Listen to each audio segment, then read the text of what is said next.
stated that Invenergy made the choice to enter into a non-binding letter of intent with Pasco Utility District and operated under that letter until it was terminated, which was the Pasco Utility District's right. If Invenergy wanted to lock up the right to use that well, it should have done so in a binding contract. So it needs to suffer the consequences of its own actions in choosing to go the non-binding letter of intent route. And it should not be heard to complain here today that this occurred late in the process.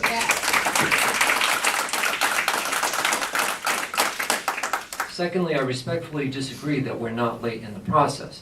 And the reason I say that is because all of the advisory opinions are in. All of them, including the advisory opinions of the planning board, the zoning board, the building inspector, and the tax assessor from the town of Burrillville, which were conducted and concluded at significant expense, not only to the town, but the investment of time of its residents to participate in those hearings. I would assume that if this board chooses to elect the suspension process, and if they in fact come forward with a water plan, that would then require us to go back to not just the town boards, but the state boards and agencies, etc., and have all new hearings, again at great expense, simply because Invenergy chose to go the non-binding letter of intent.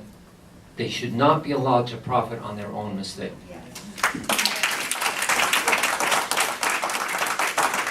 Mr. Shore has argued that it would contribute to efficiency to go with the suspension rather than the dismissal, because they will just simply refile again and we'll be back before this board doing it all over again.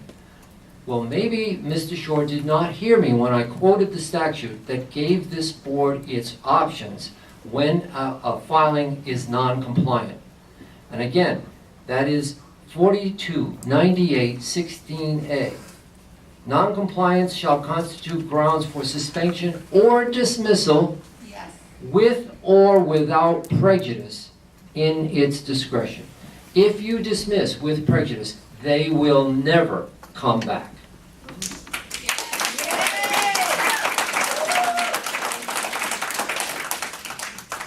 Now, of course, you know it's our position, and we hold to our position that this matter should be dismissed with prejudice. However, if this board is inclined to give them any period of time at all to come up with a water plan, then I would strongly suggest that it not be by way of a suspension, but done exactly the same way it's done every single day on the motion calendar in Superior Court.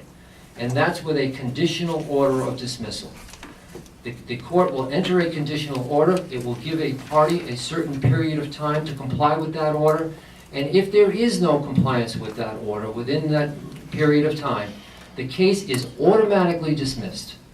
I think that's judicial economy, that's administrative economy and efficiency, and that's what this board should do at a minimum. I am not suggesting it. I'm suggesting